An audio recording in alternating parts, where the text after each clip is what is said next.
안녕하세요. 정상으로 인도하는 사람들 셀파 김혜성입니다. 이번 시간에는 지난 119회 전산세무 2급 이론 기출문제 풀이를 한번 시작해 보도록 하겠습니다. 바로 출발해 보시도록 하겠습니다. 자, 문제 1번 보시도록 할게요. 다음 중 재무상태표의 분류가 나머지 색과 다른 하나는 무엇인가 그랬는데 1번 문제는 조금 공짜에 해당하는 문제 같고요. 자, 우리 당좌 차월이라고 하는 4번 보기가 나와 있는데 당좌 차월은 단기 차입금과 같더라. 그래서 부채에 해당하는 개정 과목이 되겠죠.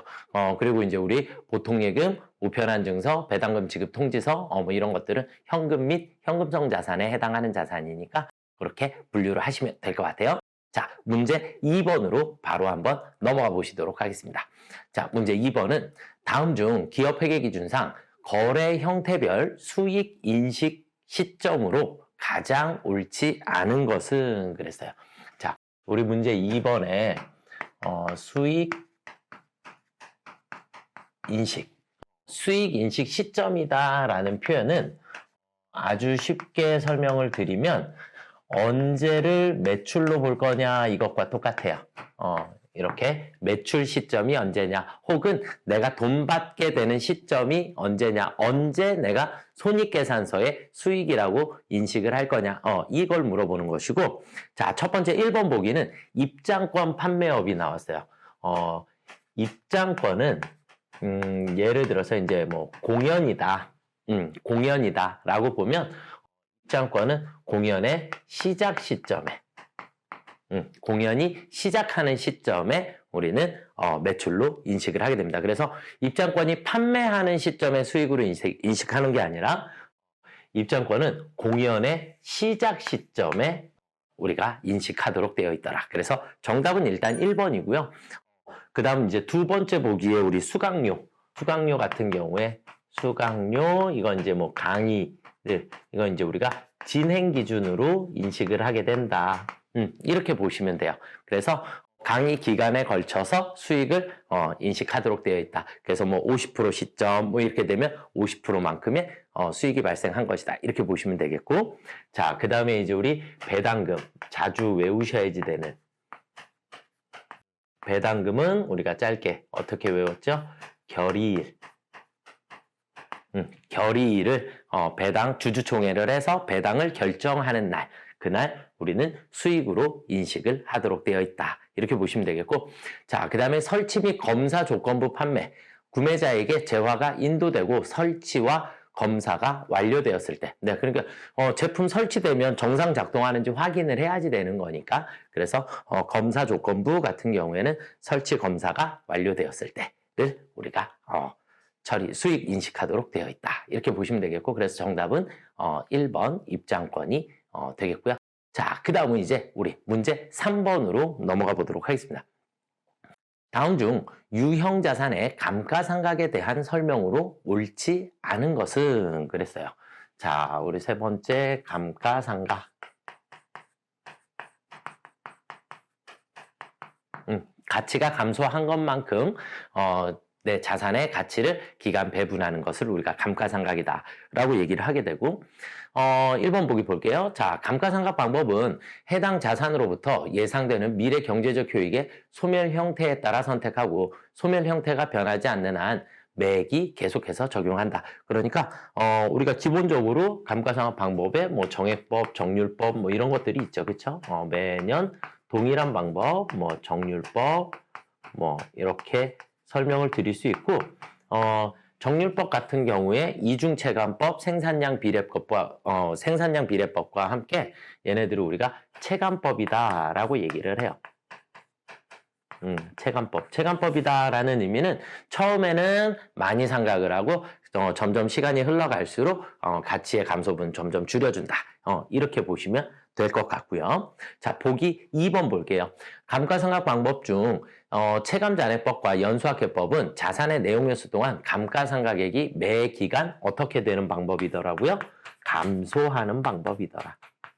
매 기간 감소하는 방법을 우리가 체감법이다라고 얘기를 하니까 2번이 정답이 되겠네요. 자, 그 다음에 3번 보기도 체크는 조금 해두시면 좋을 것 같아요.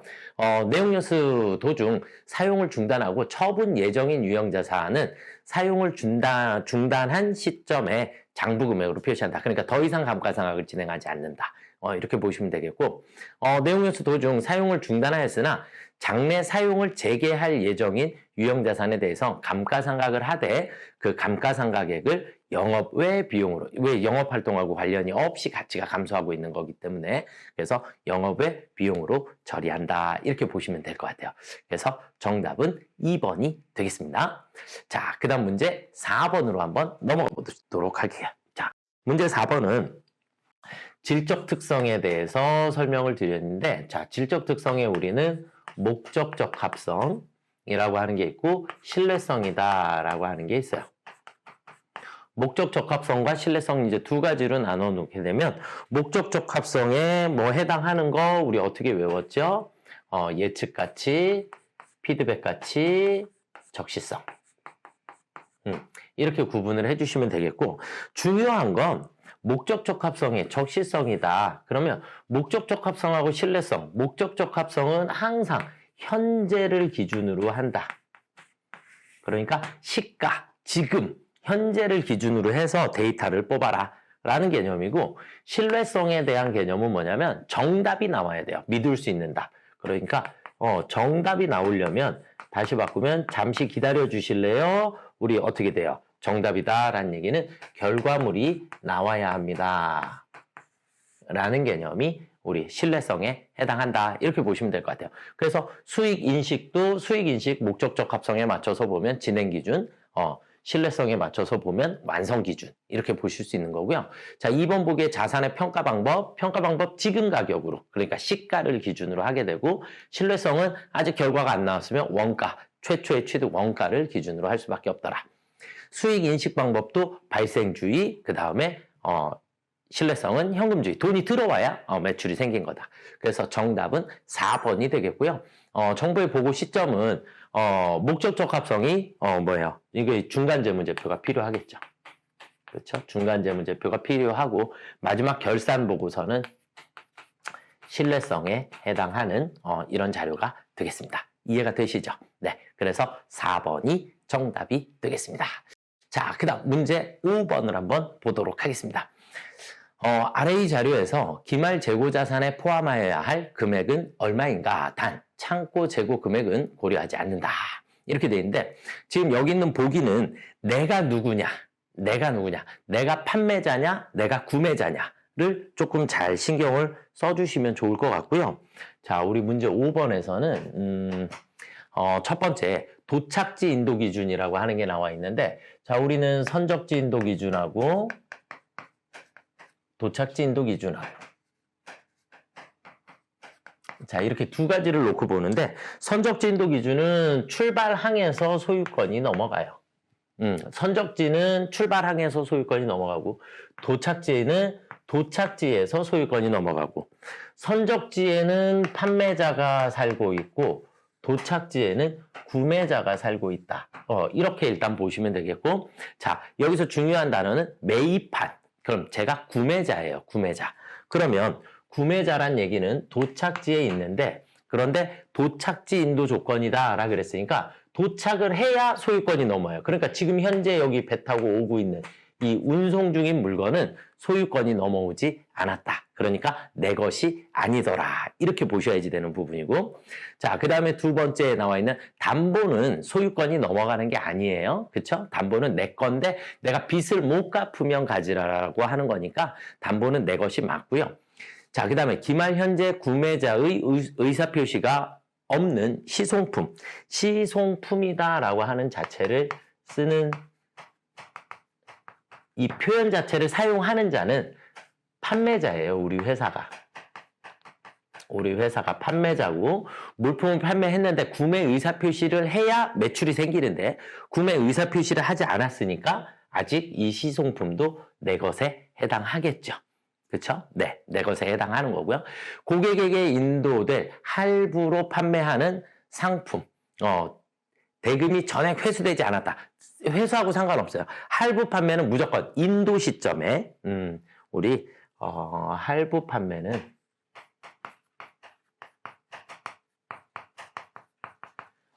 재화를 인도한 시점에 매출로 보게 됩니다. 대금 회수와 상관이 있더라 없더라? 없더라. 대금 회수와 상관없이 그냥 내 재화를 인도했으면 무조건 매출로 보게 됩니다. 그러니까 담보물하고 그 다음에 시송품하고 이렇게 두 가지가 내 것이 되겠네요. 그렇죠? 그럼 600, 300 이러니까 900만 원 1번이 정답이 되겠습니다. 이해되시죠? 네. 자, 그 다음 문제 6번으로 한번 넘어가 보시도록 하겠습니다. 자, 이제 원가 회계입니다. 문제 6번. 자, 문제 6번을 풀으시려면 첫 번째, 자, 일단 다음에 원가 자료를 이용하여 기초 원가를 계산하면 얼마인가 이렇게 돼 있는데 제가 어떻게 설명드리냐면 우리는 직접 재료비, 직접 노무비, 그리고 제조 간접비가 있어요. 이 세 가지를 묶어서 우리는 단기 총제조 원가다라고 얘기를 하는 것이고, 자, 지금 우리는 단기 총제조 원가는 문제상에서 1,500만 원입니다 라고 주어져 있어요. 1,500만 원입니다 라고 주어져 있고, 직접 재료 원가는 단기 총제조 원가의 40%래요. 그럼 총제조 원가의 40% 그러면 600만 원이 나올까요? 그쵸? 네. 600만 원만큼이 직접 재료비가 되겠고, 제조 간접 원가는 직접 노무 원가의 50%. 자, 여기 이제 의자에다가 동그라미. 그래서 직접 노무 원가의 50%. 이렇게 되어 있는, 제가 의자를 너무 중요하게 설명드리는데 이 의자를 포함하고 누구누구의 퍼센트가 나오면 퍼센트의 기준값, 얘가 항상 100%예요. 100%이고 이게 50%이기 때문에 우리는 자 노무비와 제조 간접비 이 둘의 합계 금액을 먼저 빼볼게요. 그럼 1,500만 원에서 600만 원을 제외하니까 나머지 900만 원이 남아있어요. 900만 원이 노무비가 100일 때 제조 간접비는 50이다. 이렇게 얘기가 되는 거거든요. 그러면 전체가 150%죠. 그래서 900만 원을 나누기 150%. 를 해주시게 되면 전체의 합계로 항상 나눠주시게 되면 항상 100%의 값이 나오게 됩니다. 이해되실까요? 그래서 노무비는 600만 원이 나오게 되겠고요. 그럼 600만 원의 50%니까 600만 원의 50%니까 300만 원만큼이 나오겠죠. 그래서 항상 기준값이 되는 이 의자가 붙어있는 이 친구가 기준값이 되는 것이고 이 기준값이 되는 것이 항상 100% 그러면 제조간접비는 50%니까 150%에 해당하는 값이 900만 원이기 때문에 900만 원을 150%로 나누어 주시게 되면 무조건 100%의 값이 나오도록 되어 있습니다. 그래서 노무비의 값이 600만 원이 나오게 되더라. 그러면 기본 원가를 물어봤으니까 기본 원가는 누구예요? 직접 재료비, 직접 노무비 이렇게 둘을 더한 게 기본 원가에 해당하겠죠. 그렇죠? 네, 그러면 1,200만 원이 정답이 되겠습니다. 이해되시죠? 자, 그 다음 문제 7번으로 한번 넘어가 보겠습니다. 다음 설명 중 옳은 것은 그랬어요. 문제 7번. 자, 1. 기말 제공품이 기초 제공품보다 크다면 단기 총제조 원가가 단기 제품 제조 원가보다 크다 그랬어요. 자, 우리 문제 7번을 풀으려면 그냥 제공품 계정을 이렇게 그려서 우리가 기초가 있고 단기 총제조 원가가 있고 그리고 단기 제품 제조 원가가 있고 그 다음에 기말 제공품이 있더라. 이렇게 됐을 때 양쪽의 합은 서로 같더라. 이렇게 되겠죠. 그냥 여기 있는 칸들을 서로 같다라고 한번 그려볼게요. 이렇게 둘이 같고 둘이 같아요. 다. 네 개가 다 같다. 이렇게 해볼게요. 이렇게 해보고 자, 기말 제공품이 기초 제공품보다 크다면 그러면 기초는 이만한데 기말이 더 커. 기말이 예를 들어서 한 이만큼까지 올라갔어요. 이만큼. 되게 되면 단기 제품 제조 원가는 어떻게 되죠? 그만큼이 더 줄어있는 상황이 생기더라. 그러니까 총 제조 원가보다 단기 제품 제조 원가가 더 작아져요. 그러니까 단기 총 제조 원가가 단기 제품 제조 원가보다 더 크다. 맞죠? 그래서 총 원가가 훨씬 더 커진다. 라는 표현은 1번 표현이 맞는 표현. 옳은 거 찾으라 그랬으니까 1번이 정답. 이해가 되시죠?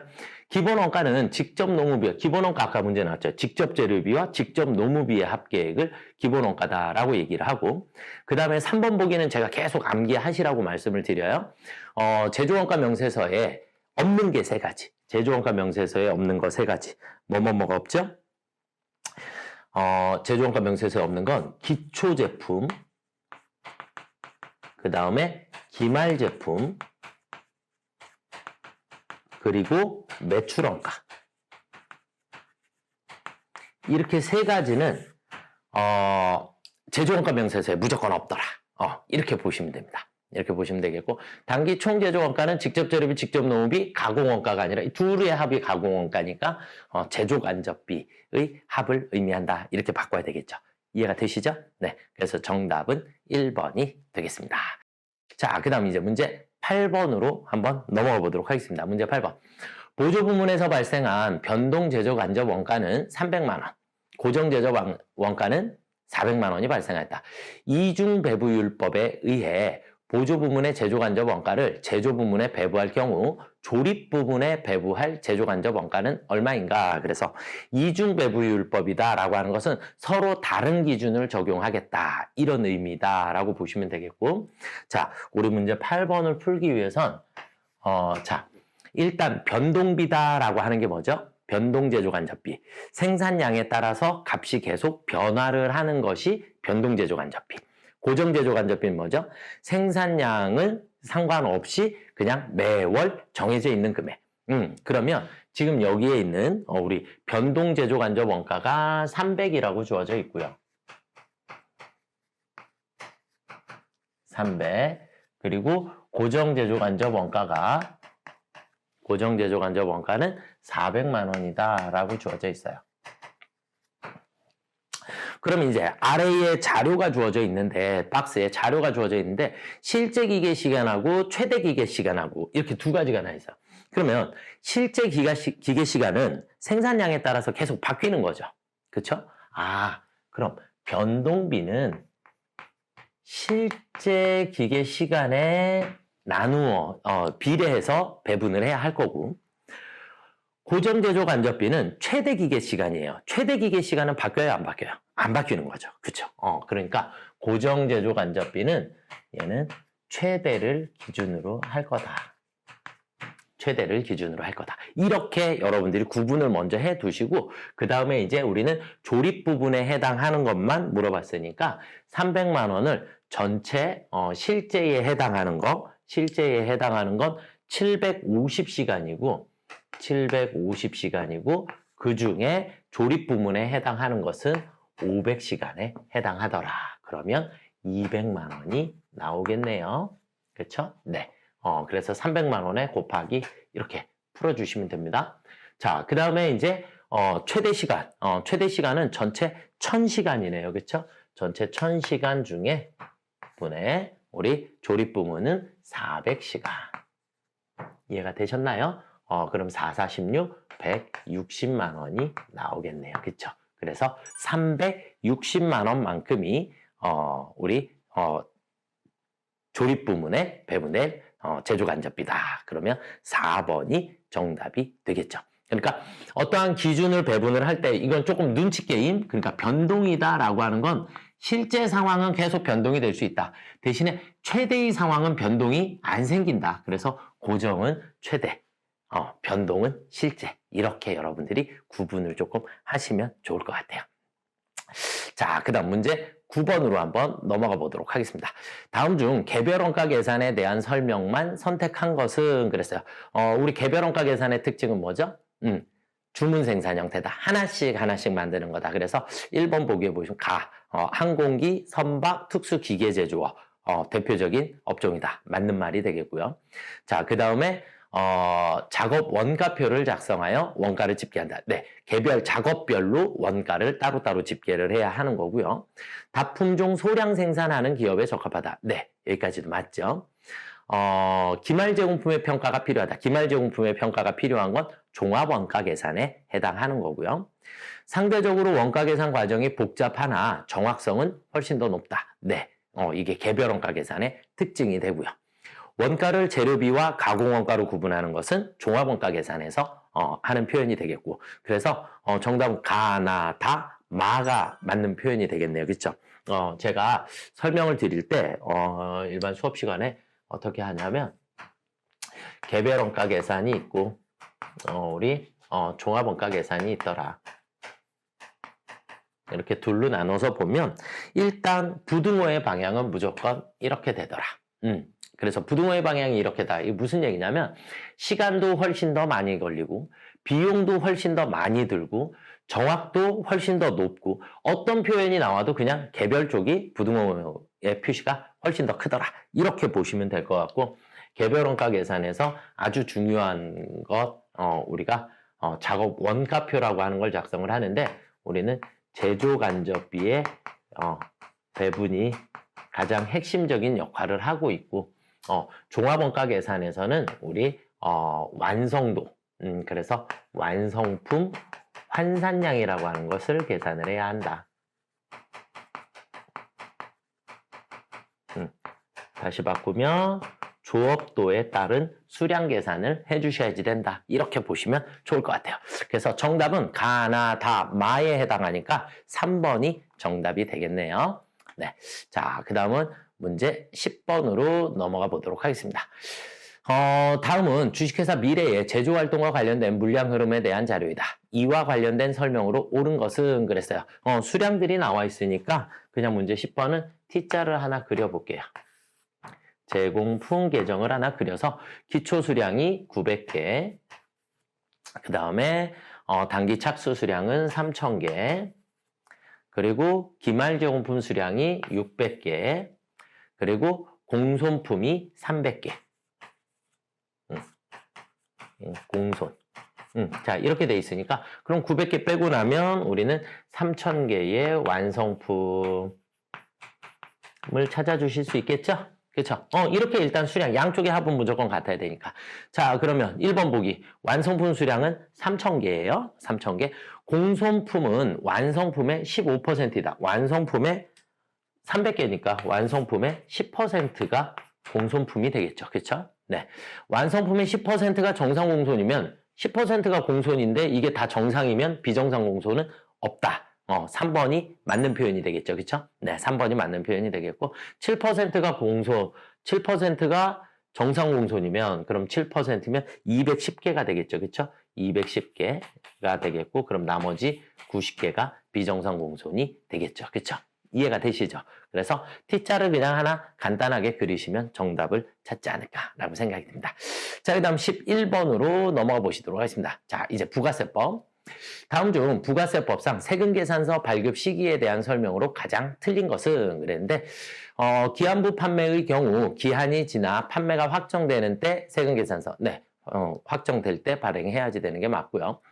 재화의 공급 시기 전에 대가의 일부를 받은 때에 그 대가의 전부에 대하여 세금계산서 발급할 수 없겠죠. 대가의 일부를 받았으면 일부만 발행해야죠. 네, 받은 것만큼만 세금계산서를 발급할 수 있습니다. 그래서 2번이 정답이 되겠고요.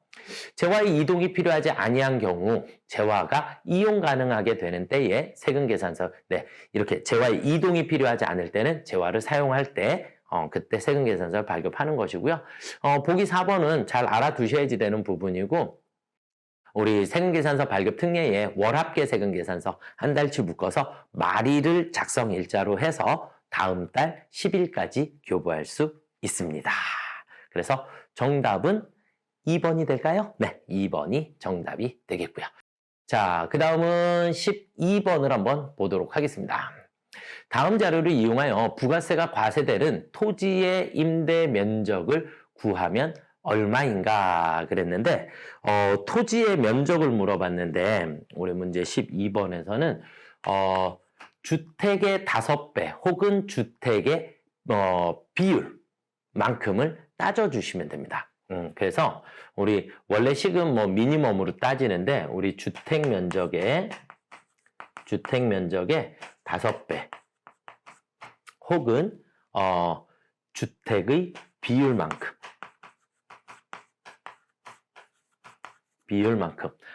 이 둘 중에 작은 미니멈을 선택하도록 되어 있다. 이렇게 보시면 되겠고, 자, 일단 주택 면적은 60제곱미터니까 5배라 그랬으니까 300제곱미터가 나올 거고, 주택 비율을 따져볼게요. 주택 비율은 주택 면적은 60이고 전부 면적은 140이니까 30%일까요? 그러면 전체 면적 1000의 30%니까 얘도 300제곱미터가 나오겠네요. 그쵸? 그러면 어차피 둘 다 똑같은 거니까 미니멈이니까 300제곱미터만큼을 제외한 나머지가 토지의 임대 면적이 되기 때문에 700제곱미터 4번이 정답이 되겠습니다. 자, 그 다음은 13번. 부가세법상 간이가세자에 대한 설명으로 옳은 것은 그랬어요. 간이가세자는 1억 400만 원 미만인 자를 우리가 간이가세자다라고 얘기를 하고 법인은 간이가세자가 될 수가 없습니다. 그래서 1번은 틀렸고요. 그 다음에 간이가세자 13번 외워주셔야지 되는 거. 우리 13번 문제에서 간이가세자가 할 수 없는 거. 의제 매입세액 공제 받을 수 없고요. 그 다음에 대손세액 공제 받을 수 없고요. 그 다음에 환급 받을 수 없습니다.